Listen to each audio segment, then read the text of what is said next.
Operation midnight হ্যামারে ১২৫টি মার্কিন সামরিক বিমান মিলে ইরানের পারমাণবিক স্থাপনা ফোর্ডো নাতান এবং ইস্পাহানে হামলা চালিয়েছিল। ২১শে জুন ২০২৫ রাত প্রায় ২টার দিকে ৭টি B-2 স্পিড বোম্বার ভূমধ্যসাগরের দিক থেকে ইসরায়েল এবং ইরাকের উপর দিয়ে উড়ে ইরানে প্রবেশ করে এবং ইরানের পারমাণবিক স্থাপনাগুলোতে হামলা চালায়। এই হামলার পর পুরো বিশ্বের নজর ছিল ইরানের পাল্টা জবাবের দিকে। পুরো মধ্যপ্রাচ্যে ২ ডজনেরও বেশি মার্কিন ঘাঁটি রয়েছে। আশঙ্কা করা হয়েছিল যে ইরান এর যে কোনো একটি ঘাঁটিতে হামলা চালাতে পারে এবং ২ দিন পর ঠিক সেটাই হলো। ইরান কাতারে অবস্থিত মার্কিন উদেদ এয়ারবেস এবং ইরাকে অবস্থিত আল আসাদ এয়ারবেসে হামলা চালায়। তবে মার্কিন ঘাঁটিতে এটি প্রথম কোনো হামলা ছিল না। অতীতেও ইরান অনেকবার মার্কিন ঘাঁটি এবং তাদের সম্পত্তির উপর হামলা চালিয়েছিল এবং একবার তো আমেরিকার পুরো একটি যুদ্ধজাহাজই ধ্বংস করে দিয়েছিল। তো আসুন জেনে নেই সেই 4টি ঘটনা যখন ইরাক প্রকাশ্যে আমেরিকাকে বড় ধরনের আঘাত করেছিল। ৩ জানুয়ারি ২০২০ সালে বাগদাদ এয়ারপোর্টে আমেরিকায় একটি ড্রোন হামলা চালায়। যে হামলায় কাসেম সুলেমানি নিহত হন। তিনি শুধু ইরানের একজন জেনারেলই ছিলেন না, বরং সর্বোচ্চ নেতা খামেনির সবচেয়ে বিশ্বস্ত ব্যক্তি এবং মধ্যপ্রাচ্যের দাবার বোর্ডের সবচেয়ে শক্তিশালী গুটি ছিলেন। তার মৃত্যুর খবর ইরানে শোকের ছায়া নেমে এসেছিল এবং ইরান এর প্রতিশোধ নেওয়ার সিদ্ধান্ত নেয়। যেখানে মানুষ ভেবেছিল ইরান শুধু হইচই করেই থেমে যাবে, কিন্তু ইরান সিদ্ধান্ত নেয় যে এবার জবাব সরাসরি মিসাইল দিয়ে দেওয়া হবে। ইরান প্রকাশ্যে আমেরিকাকে হুমকি দিয়ে বলে, আমেরিকা আমাদের জেনারেলকে হত্যা করেছে, এখন এর মূল্য তাদেরকে চুকাতেই হবে। আল আসাদ এয়ারবেস ইরাকের পশ্চিমাঞ্চলে অবস্থিত আমেরিকার একটি অত্যন্ত গুরুত্বপূর্ণ ঘাঁটি। এই হামলার ঠিক ৬ দিন পর ৮ জানুয়ারি ২০২০ রাত ১:২০ ডজন খানেক ফাতে এবং কিয়াম ব্যালিস্টিক মিসাইল আকাশে দেখা যায় এবং সেগুলো মার্কিন ঘাঁটির উপর বৃষ্টির মতো আছড়ে পড়ে।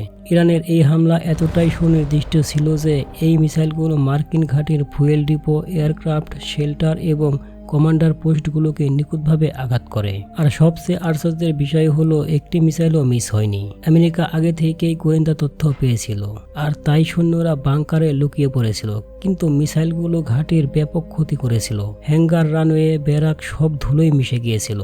প্রথমে আমেরিকা দাবি করেছিল যে কোনো প্রাণহানি হয়নি, কিন্তু পরে জানা যায় যে ১০০ জনেরও বেশি মার্কিন সৈন্য ট্রমাটিক ব্রেন ইনজুরিতে আক্রান্ত হয়েছিল। অনেক সৈন্যর চোখের সামনে অন্ধকার নেমে এসেছিল এবং অনেকেই অজ্ঞান হয়ে পড়েছিল।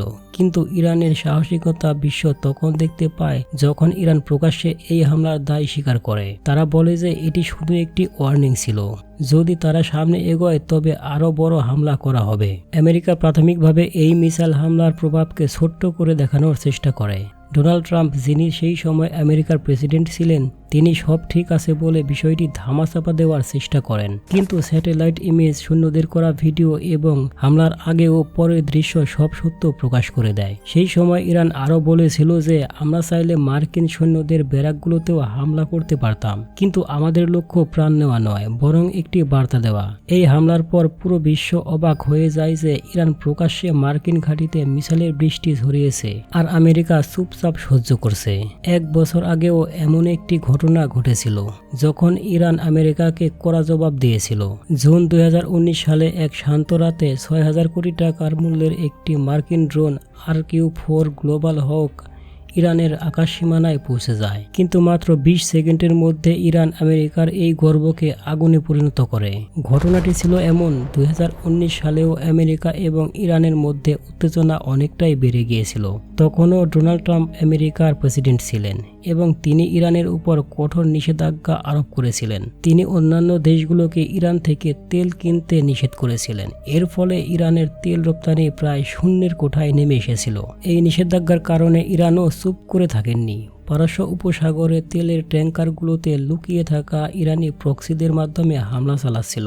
আমেরিকা ইরানের সামরিক গতিবিধির উপর নজরদারি করার জন্য স্পাই ড্রোনের সাহায্য নেওয়ার সিদ্ধান্ত নেয়। ইউএস নেভি RQ-4 গ্লোবাল হক নামক একটি মানববিহীন ড্রোন ইরানের উপকূলীয় সীমান্তে প্রবেশ করে। এই ড্রোনের কাজ ছিল আকাশ থেকে শত্রুর প্রতিটি গতিবিধির উপর নজর রাখা এবং সরাসরি ইউএস কমান্ডারকে তথ্য দেওয়া। ড্রোনটি ইরানের সীমানায় ৬০,০০০ 60,000 ফুট উপর দিয়ে উঠছিল, যেখানে সাধারণ আকাশ প্রতিরক্ষা ব্যবস্থা কাজই করতে পারে না। ইরান তাদের শেবম খোরদাদ মিসাইল সিস্টেম ব্যবহার করে ড্রোনটিকে লক্ষ্য করে এবং ফায়ার করে। আমেরিকার ধারণাতেও ছিল না যে ইরানের মিসাইল সিস্টেম 60,000 ফুট উচ্চতা পর্যন্ত কাজ করবে। এর ফলে মিসাইলটি সরাসরি ড্রোনের কেন্দ্রে আঘাত হানে এবং পারস্য উপসাগরের আকাশে ড্রোনটি আগুনের গোলায় পরিণত হয়। ইরানের মতে এই ড্রোনটি তাদের সামুদ্রিক সীমানায় 15 কিলোমিটার ভিতরে প্রবেশ করেছিল, কিন্তু আমেরিকার দাবি ছিল যে ড্রোনটি আন্তর্জাতিক সীমাতেই ছিল। এরপর প্রথমে ট্রাম্প ইরানে বিমান হামলার হুমকি দিলেও পরে কোনো বিমান হামলা হয়নি। এরপর 1987 সালে ইরান ইরাক যুদ্ধের সময় পারস্য উপসাগরে উত্তেজনা অনেক বেড়ে গিয়েছিল। ইরান কুয়েতি তেলের ট্যাঙ্কারগুলোকে টার্গেট করছিল, যার ফলে বিশ্বব্যাপী তেলের সংকট দেখা দেওয়ার আশঙ্কা তৈরি হয়েছিল। তখন আমেরিকা অপারেশন আর্নেস্ট উইল শুরু করে, যেখানে ইউএস নেভি যুদ্ধজাহাজগুলো কুয়েতি তেলের ট্যাঙ্কারগুলোকে নিরাপত্তা দিতে এবং সেগুলোকে নিরাপদে আরব সাগরে পৌঁছে দিত। 1 বছর ধরে চলা এই অপারেশনটি দ্বিতীয় বিশ্বযুদ্ধের পর ইউএস নেভি কনভয়ের সবচেয়ে বড় অপারেশন ছিল।